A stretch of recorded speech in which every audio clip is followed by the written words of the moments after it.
Did you know that it's possible to write vertical text in Excel? In this short video, I'm going to show you how to exactly do it. Let's get started.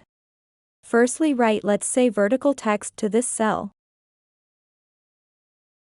Now go to Home tab and find Orientation button. As you can see, with this function you can rotate your text diagonally or vertically. Now click on it and you can see that we have options to angle the text, rotate the text, or make it vertical. So for our purpose, choose vertical text option. The adjusted text now looks a little bit bad with those gaps. In order to make it looking better, just click again on Orientation button and choose Rotate Text Up option. And that's it. If you have found this video helpful, simply leave a like below because it helps me reach more people. See you soon.